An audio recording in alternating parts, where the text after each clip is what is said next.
Hi, my name is Lauren. And my name is Diamond. Today we will be talking about Station Time by Art Green. More specifically, the cultural context and the intricacies of the piece itself. First off, we want to talk about the cultural context in relation to Art Green's influence.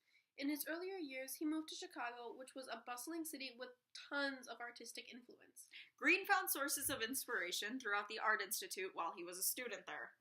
During his time living in Chicago, there was a new style of art emerging in the area.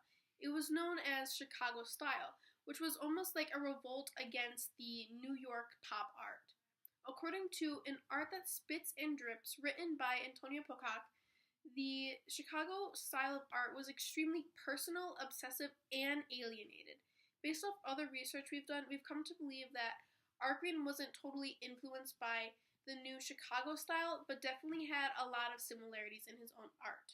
Some of these similarities include bright colors, minimal shading, and flat features.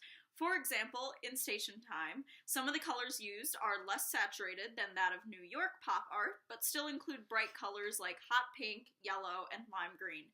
Minimal shading can be observed in the lack of true highlight, as well as simplistic shadows that may only be a shade darker than the original color. Finally, the flat shapes point to a Chicago-style influence.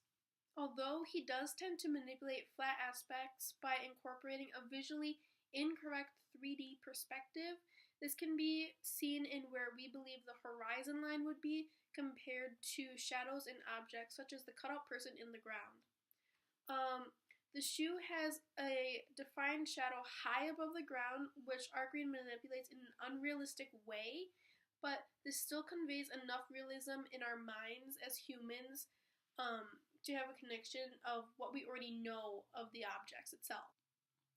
We would also like to point out his inclusion of cultural nuances, such as drawing attention to the rise of colored television and the television studio set. In this piece, you may notice the wooden stands behind the figures, as well as the curtains and light racks in the back of the piece.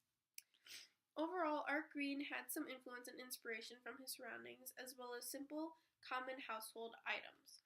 There are so many other cultural references we would like to mention in our analysis, but unfortunately we don't have enough time. Thank you for watching. Bye!